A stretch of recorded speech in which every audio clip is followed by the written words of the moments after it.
Hey y'all, welcome to day 3 of our series of how to go from single to engaged in less than 12 months.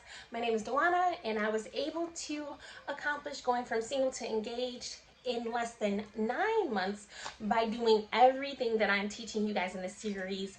So if you are interested in going from single to engaged in less than 12 months or even in 9 months or less, make sure you follow this series, make sure you save this series, make sure you subscribe, and make sure you like it. So number one tip for you guys, and it's really juicy. If you enjoy this, make sure that you also leave a comment, all right?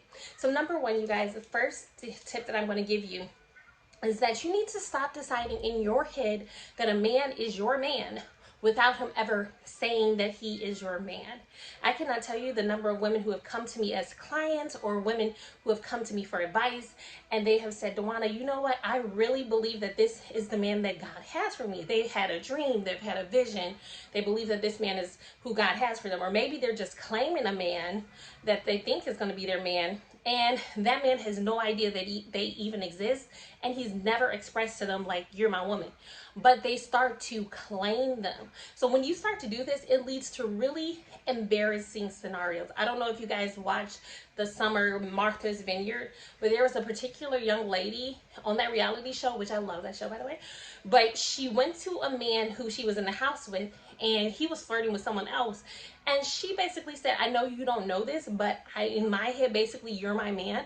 And then he went to his friend, and he told her he's not interested in her like that. Embarrassing. And then he went to his friend like, she's claiming me in her head as her man in her head. And he was saying he's not even like interested. And I was like, that is so real, how a lot of times we as women, a man shows us interest or says we're pretty or gives us a compliment, or maybe he doesn't even know we exist, but we're like, yes, this is him for whatever reason. Someone said maybe that he looked at us, or someone said you guys make a cute couple, and we're like, yeah, this is our man, but he has not claimed you. So I need you to, number one, do not claim a man who has not claimed you. Do not make him your man in your head when he has not made you your, he has not said you're his woman. All right, so let's not do that.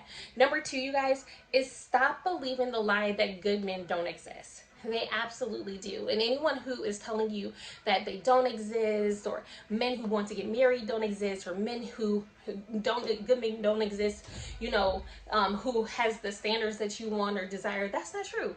Good men do exist. My husband is a good man, and he existed, and we're married, and I'm happily married. So good men do exist, and just like God gave me a good man, he can give you a good man. God is not in the end of the miracle working business just because YouTube videos tell you that good men don't exist. God is not stopping giving out good men or stopping doing miracles because of some podcasters saying that there are no more good men, and maybe you should just, whatever, hang it up or whatever. No, good men do exist, and God has somebody for you. But like I always say, back to the word, according to your faith, be it unto you. A lot of times you're not seeing the results of a good man because you don't have faith. You have faith to listen to negativity. You have faith to hear podcasters. You have faith to hear YouTubers who are speaking against good men existing or against you even ever getting married. You have faith to listen to those things, but you don't have faith to say, thank you, God, for my good man. Thank you that he does exist.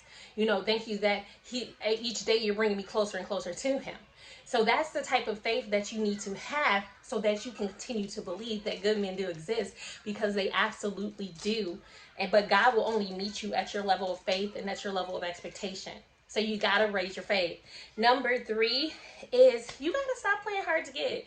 I know so many women who play hard to get, and I just do not understand this. You come up with all these rules, and when I was dating, my main rules was I'm not having sex until I'm married.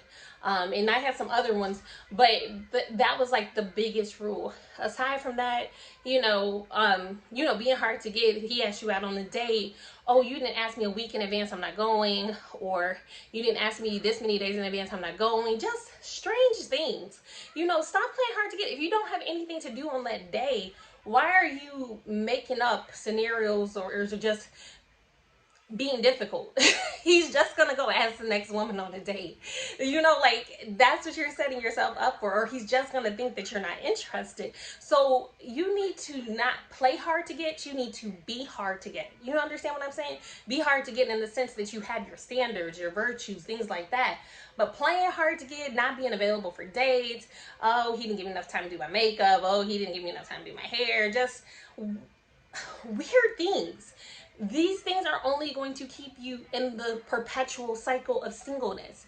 You know, playing hard to get, you not answering his phone calls, you're not responding to text messages. I don't know if somebody's told you that these things are the way to get a husband, but playing hard to get is not the way I teach my dating clients in my signature course, Forever Loved.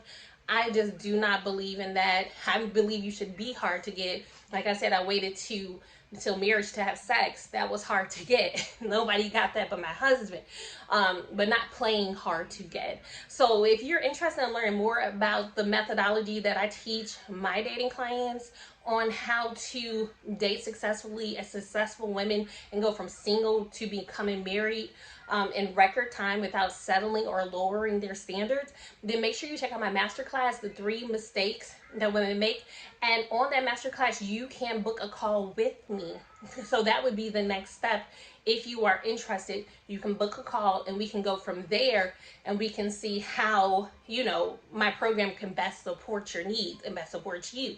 But just be playing hard to get just to play hard to get, I don't understand it.